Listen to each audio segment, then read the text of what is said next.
नमस्कार। भारतीय काव्य शास्त्र पाठ्यक्रम का हमारा यह दूसरा सप्ताह है और अब हम जिस विषय की चर्चा करने जा रहे हैं उसे भारतीय काव्य शास्त्र के अंतर्गत बहुत ही महत्वपूर्ण माना गया है। यह विषय है काव्य लक्षणों का। इस काव्य लक्षण से संबंधित चर्चा के अंतर्गत हम लोग सबसे पहले तो काव्य लक्षण का अभिप्राय जानेंगे।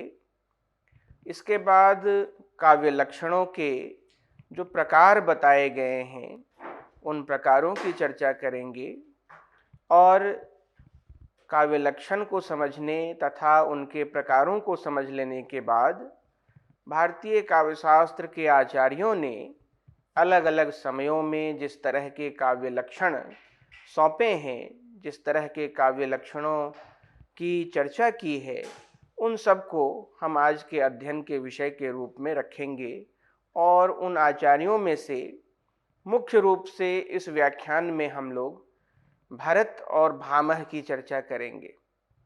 तो आइए काव्य लक्षण से संबंधित अपनी इस चर्चा का प्रारंभ करते हैं। काव्य लक्षण से अभिप्राय, जब भी हम यह शब्द सुनते हैं काव्य लक्षण, तो काव्य लक्षण से हमारा आशय, हमारा तात्पर्य काव्य के उन विशेष धर्मों से होता है जो वाङ्मय के जो अन्य प्रकार हैं, जो काव्य नहीं कहलाते हैं, उन काव्य प्रकारों से काव्य का अंतर दिखा सकने में समर्थ होते हैं। यानी वाङ्मय के विभिन्न प्रकारों में से काव्य को अलग कर देने, काव्य को विशिष्ट रूप में उपस्थित कर देने वाला धर्म काव्य लक्षण कहलाता है। लक्षण यानी संकेतक चिन्ह। ऐसे कौन से चिन्ह हैं, ऐसा कौन सा वैशिष्ट्य है काव्य में जिसके होने से ही हम वाङ्मय के विभिन्न प्रकारों से काव्य को अलग पाते हैं। यही अर्थ है काव्य लक्षण का।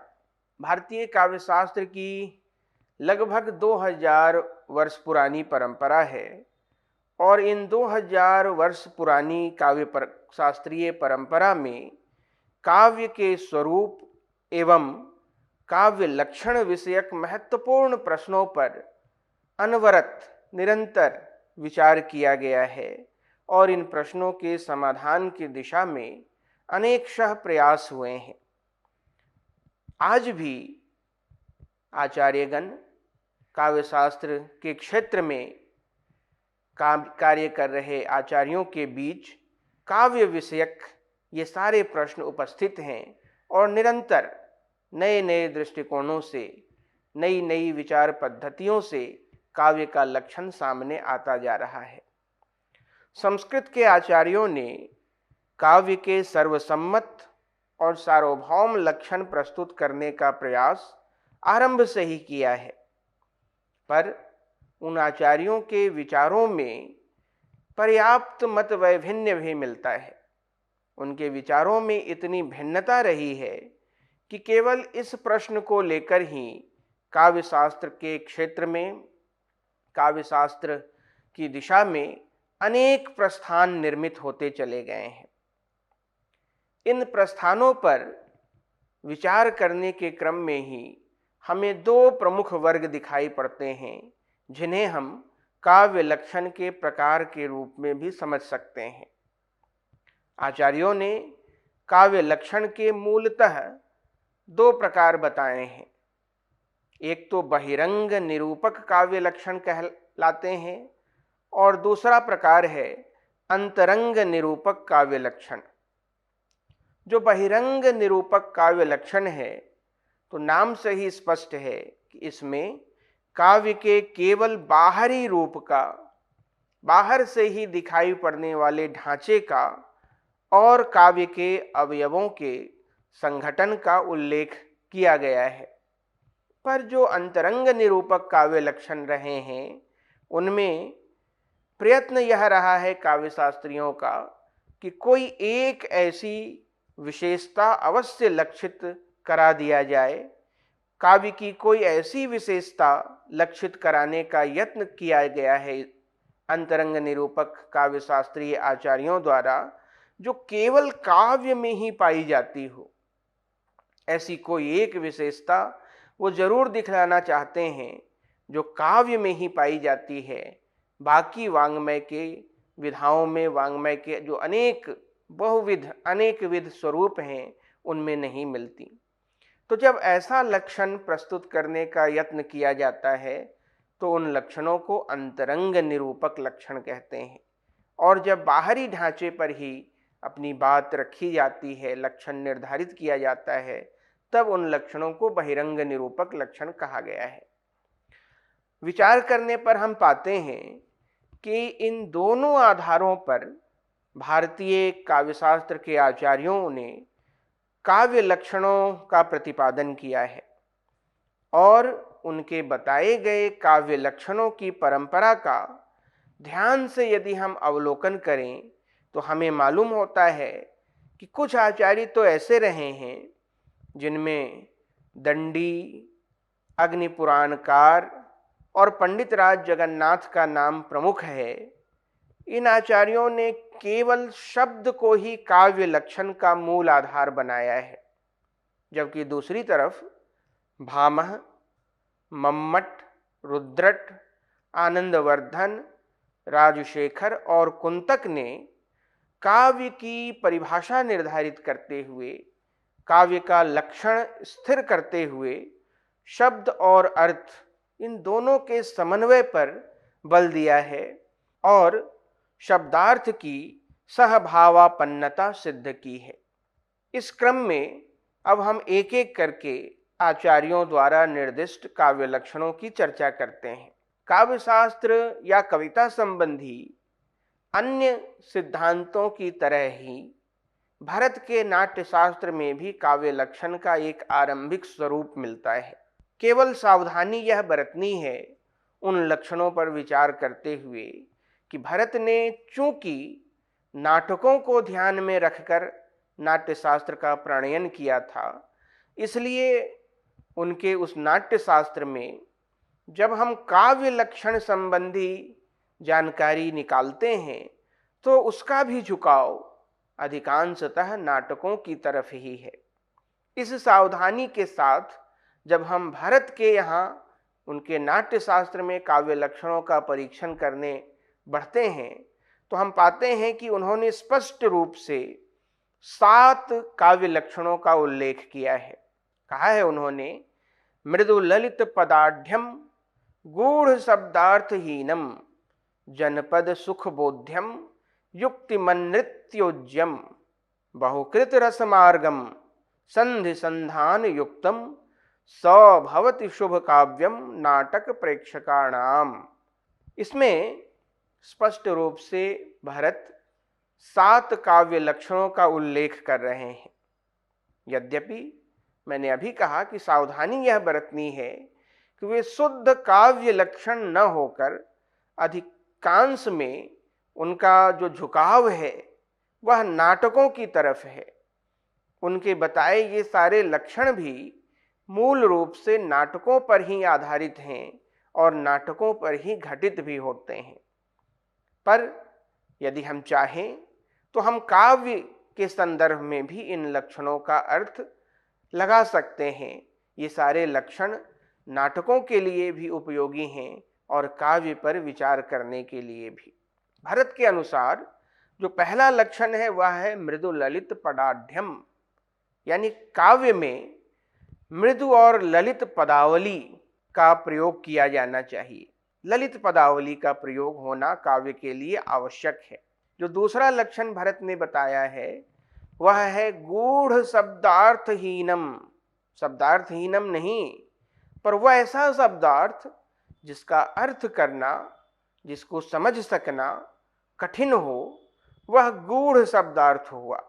काव्य के लिए आवश्यक है कि उसमें गूढ़ शब्दार्थ का प्रयोग न किया गया हो, यानी ऐसे शब्द और ऐसा अर्थ उससे निकलता हो, इस तरह का शब्दार्थ हो काव्य में जो सरल हो, जिसे समझ सकना कठिन न हो। गूढ़ शब्दार्थहीनम। जो तीसरा लक्षण भरत का बताया हुआ है वह है जनपद सुखबोध्यम।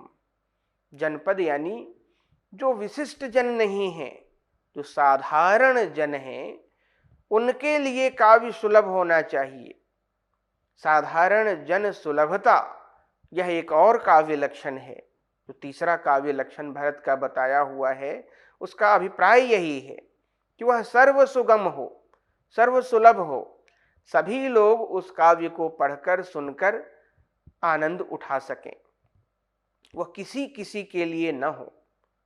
और जो चौथा लक्षण भरत का है वह है युक्तिम नृत्योज्यम, युक्तिमत्ता, वह युक्तिपूर्ण हो, उसका सन्निवेश कला की अन्य विधाओं में किया जा सकता हो, नाटकों में उस काव्य का उपयोग किया जा सकता हो, ऐसी योग्यता हो इसमें। काव्य उसे ही कहेंगे जिसको नाटकों में उपयोग में लाया जा सकता हो, यानी एक तरह की रंगमंचीय संभावना भी उसमें भरत ने देखी है। बहुकृत रस मार्गम, काव्य में अनेक विध रसों का सन्निवेश होना चाहिए। बहुत सारे जो रस हैं उन रसों का समूचे काव्य में उपयोग मिलना चाहिए। और बहुकृत रस मार्गम संधि संधान युक्तम, संधि युक्तता उसका एक गुण है। और इन सारे लक्षणों से समन्वित रचना को भरत ने नाटक भी कहा और उसी अर्थ में हम काव्य के रूप में भी उसे समझ सकते हैं। स्वभवति शुभ काव्यम नाटक प्रेक्षका नाम। अब भरत की इस परंपरा को जब भामह आगे बढ़ाते हैं तो पृष्ठाधार तो उन्हें बहुत स्पष्ट मिला है, पर उस आधार को उन्होंने बहुत अधिक स्पष्टता के साथ आगे आने वाले आचार्यों के लिए भी, कवियों के लिए भी, सहृदयों के लिए भी और साधारण पाठकों के लिए भी काव्य का एक स्पष्ट लक्षण हमें सौंपा है। कहा है भामह ने अपने काव्यालंकार में, यूँ तो संक्षेप में हम उसे शब्दार्थौ सहितौ काव्यम के रूप में जानते हैं, पर वह पूरा अंश भामह के मंतव्य को ठीक ठीक समझने के लिए जरूरी है।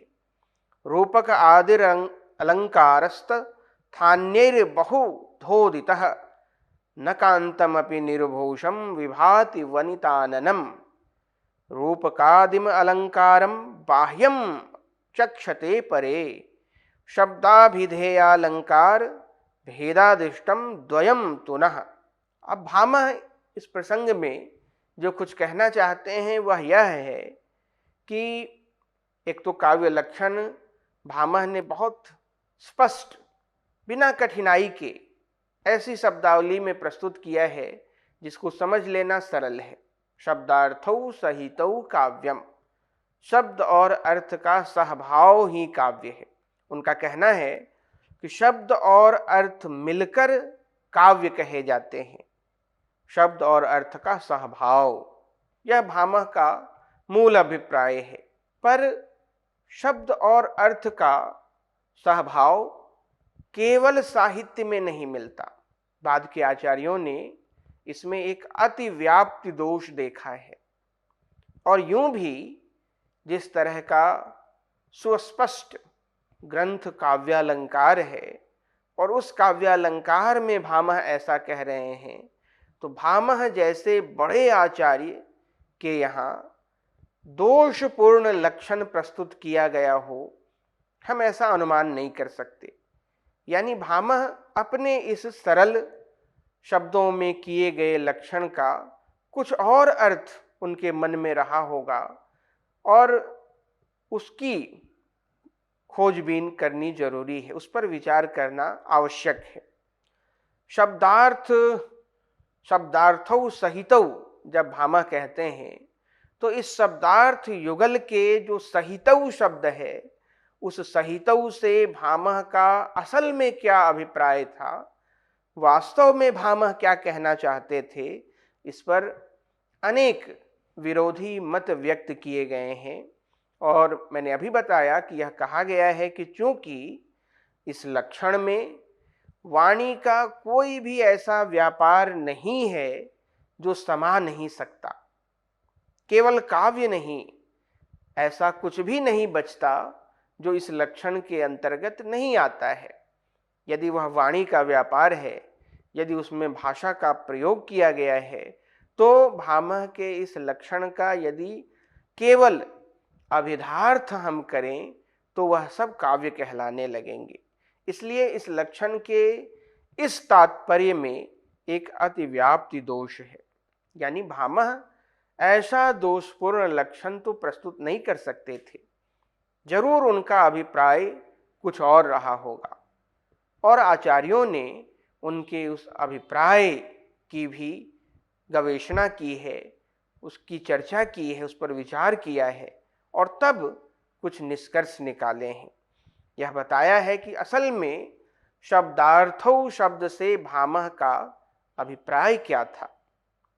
भामह ने शब्द और अर्थ यानी शब्दार्थ की सहभावपन्नता, या यूं कहें कि शब्द और अर्थ के तुल्य कोटिक महत्व की बात कही है। तुल्य कोटिक महत्व, इसका अर्थ यह हुआ कि जहां शब्द और अर्थ बराबर महत्व के हों वह काव्य है। शब्दार्थौ सहितौ काव्यम का यह अर्थ नहीं है कि शब्द और अर्थ एक साथ उपस्थित हो और काव्य संभव हो जाए। नहीं, शब्दार्थौ सहितौ काव्यम से भामह का अभिप्राय उस प्रकार की अभिव्यक्ति से है जहां शब्द भी अधिकाधिक सुंदर हो और अर्थ भी उस शब्द के बराबर सुंदर हो। ये तुल्य कोटिक महत्व का अर्थ है, बराबर महत्व का अर्थ है। न तो शब्द अर्थ से कम है महत्व में और न ही अर्थ शब्द की तुलना में हीन है। जब दोनों ही श्रेष्ठ हों, जब दोनों ही सुंदर हों, तब वह काव्य कहला सकता है। ऐसी रचना जिसमें जितना महत्व शब्द का है उतना ही महत्व अर्थ का हो। ये जो शास्त्र आदि ग्रंथ हैं उनमें अर्थ का महत्व होता है। शब्द वहां महत्वपूर्ण तो हैं पर अर्थ की तुलना में उनका महत्व, उनकी महत्ता न्यून होती है, गौण होती है। विज्ञान की किताबों का महत्व उसकी भाषा के कारण नहीं देखा जाता, उसमें प्रतिपादित सिद्धांतों यानी अर्थ के कारण विज्ञान आदि शास्त्र के ग्रंथ महत्वपूर्ण माने जाते हैं। पर साहित्य में ऐसा नहीं होता। साहित्यिक कृतियों में के लिए भाषा का भी उतना ही महत्व है जितना उस भाषा से जो अर्थ की प्रतीति हम करते हैं उसका। यानी भामह यह कहना चाहते हैं कि जहां शब्द और अर्थ बराबरी के हों, बराबर महत्व के हों, वही काव्य है।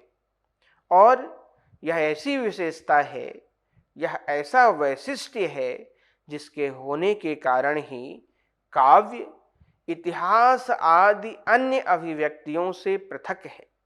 क्योंकि इतिहास आदि शास्त्र अर्थ प्रधान होते हैं, जबकि काव्य में शब्द और अर्थ तुल्य कोटिक महत्व के होते हैं। शब्दार्थ के स्वभाव से भामह क्या केवल इतना ही कहना चाहते थे? एक अर्थ तो वह हुआ जो सबसे साधारण अर्थ है कि शब्द और अर्थ एक साथ हो, पर अभी हमने देखा कि उसका एक दूसरा अभिप्राय भी है कि जहां केवल शब्द और अर्थ का एक साथ होना आवश्यक नहीं है, बल्कि दोनों की बराबरी में, दोनों में स्पर्धा, दोनों में प्रतिस्पर्धा का भाव होना, चारुत्व में प्रतिस्पर्धा होना आवश्यक है। पर क्या एक तीसरा कोण भी भामह की दृष्टि से सोचा जा सकता है? और चूंकि भामह के ग्रंथ का नाम काव्यालंकार है, अलंकार शास्त्री थे, इसलिए अलंकारों की दृष्टि से भी भामह के इस लक्षण का अर्थ किया गया है। कहा गया कि शब्दार्थ के सहभाव से भामह का क्या अभिप्राय था, इसे स्पष्ट करने के लिए उनके काव्य लक्षण के जो पूर्वापर प्रसंग हैं, उनसे पहले के आचार्यों ने जो कुछ काव्य लक्षण संबंधी विचार सरणी स्थापित की है, उस पर जब हम विचार करें तब हमें असली बात समझ में आती है। भामह ने स्वयं अपने से पहले के अपने पूर्ववर्ती दो अतिवादी काव्य चिंतन सरणी का उल्लेख किया है। ध्यान रहे, भामह दो अतिवादी काव्य चिंतन सरणी का उल्लेख करते हैं और इस उल्लेख के माध्यम से ऐसा करते हुए भामह बताते हैं कि काव्य सौंदर्य के दो मूल हैं, एक है शब्दालंकार और एक है अर्थालंकार।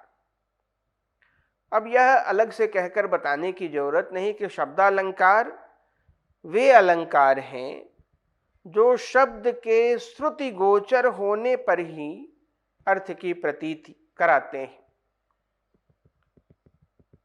शब्दालंकारों का होना या शब्दालंकार इस कारण महत्वपूर्ण माने गए हैं कि जब तक हम शब्द सुनेंगे नहीं तो अर्थ कहां से आएगा।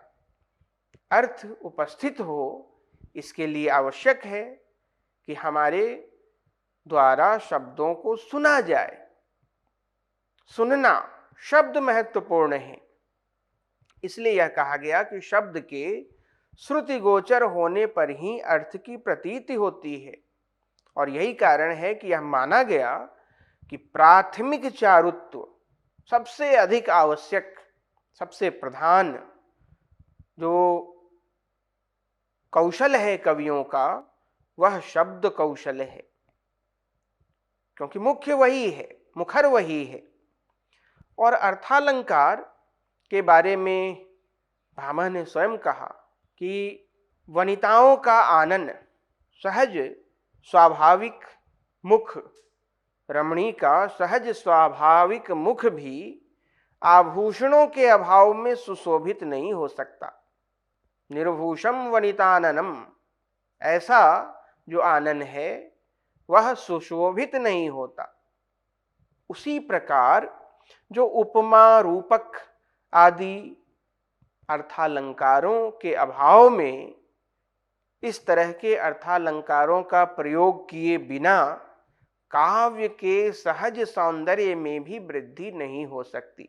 न कांतमपि निर्भूषम विभाति वनिताननम, उसी तरह काव्य के भी जो शब्द हैं, जब तक उनमें अर्थालंकारों का प्रयोग न किया जाए तब तक काव्य सौंदर्य की अभिवृद्धि नहीं हो सकती। तो ये जो शब्दालंकार और अर्थालंकार की प्रधानता संबंधी दो अतिवादी चिंतन सरणी थी, भामह उससे परिचित थे। भामह इस समस्या को समझते थे कि ये दोनों ही दो तरह के अतिवाद हैं। इसलिए उन्होंने अपने काव्यालंकार में इन दो अतिवादी छोरों का मेल कराना चाहा है, उनका समन्वय करना चाहा है, उनका सहभाव उपस्थित किया है। और इस अर्थ में भामह के शब्दार्थों सहितौ काव्यम की भी एक व्याख्या की गई है। यह कहा गया कि चूंकि भामह के समय की ये दोनों ही मान्यताएं अतिवादी थीं और वे काव्य सौंदर्य का मूल रूप से अलंकार के रूप में अन्वेषण कर रही थीं, भामह ने इन दोनों ही विरोधी मतों, इन दोनों ही अतिवादी मतों में समन्वय स्थापित करने की चेष्टा की है। और इस चेष्टा के ही कारण यह उनके ध्यान में था, और ऐसा ध्यान में रहने के ही कारण उन्होंने एक निर्णय दिया कि शब्द की शोभा वृद्धि के कारण शब्दालंकार तथा अर्थ सौंदर्य बोधक होने के कारण अर्थालंकार, ये दोनों ही मान्य हैं। और इस तरह से इन दोनों के सहभाव में ही काव्य हो सकता है। अब इस पृष्ठभूमि में जब हम भामह के काव्य लक्षण पर विचार करते हैं तो हम पाते हैं कि भामह ने यह स्पष्ट किया है कि अलंकार ही वह विशेष तत्व है जिससे काव्य की काव्यात्मकता सिद्ध होती है, और इन अलंकारों में वक्रोक्ति ही श्रेष्ठ है, ऐसा भामह मानते थे। वक्रोक्ति क्या है? तो उन्होंने कहा कि लोकातिक्रांत गोचरता, लोकातिक्रांत गोचर यानी साधारण जो लोक है, लोक सामान्य है, उस साधारण का अतिक्रमण करने वाला असाधारण वचन ही वक्रोक्ति है। उसे ही उन्होंने अतिशयोक्ति भी कहा है। उनका यह स्पष्ट मानना था कि वक्रोक्ति से अतिरिक्त जो स्वभावोक्ति है वह काव्य के लिए आवश्यक नहीं, वह तो केवल वार्ता मात्र है। गतोस्तमर्को भातीन्दुर्यान्ति वासाय पक्षिणः इत्येवमादि किम काव्यम वार्तामेनाम प्रचक्षते।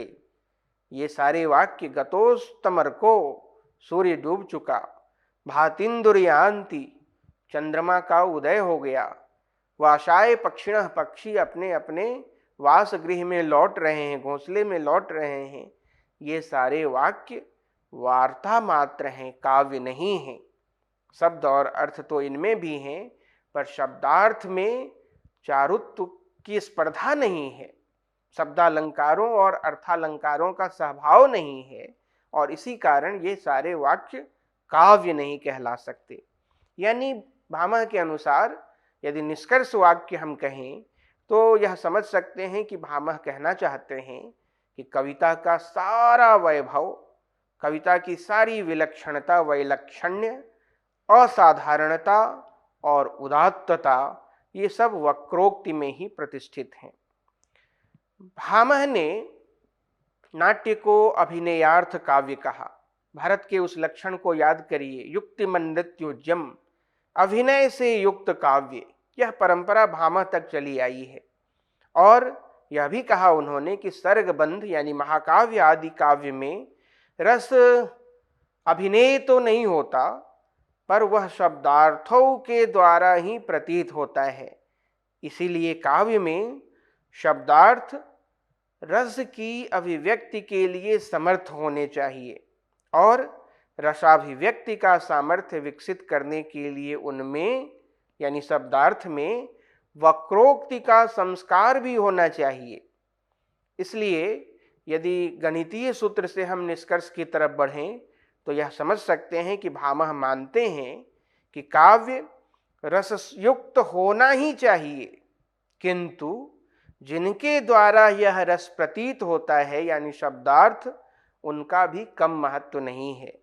अहृदयम असुनिर्वेदम रसवत्वेप्यपेशलम काव्यम कपित्थमामम यत् केशांचित सदृशम यथा। कहा है उन्होंने स्पष्ट शब्दों में कि कितने ही कवियों का काव्य पाठक का हृदय नहीं स्पर्श कर पाता, उसका अर्थ लगाना भी कठिन होता है। ऐसा काव्य रसयुक्त होने पर भी कठबेल की तरह कठोर होता है।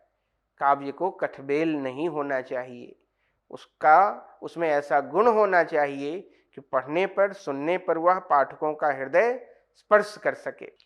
अगले अध्याय में अपनी अध्ययन की चर्चा के क्रम में अगली जो हमारी चर्चा होगी उसमें हम काव्य लक्षण से संबंधित भामह पश्चात कुछ आचार्यों के निर्दिष्ट काव्य लक्षणों पर विचार करेंगे। धन्यवाद।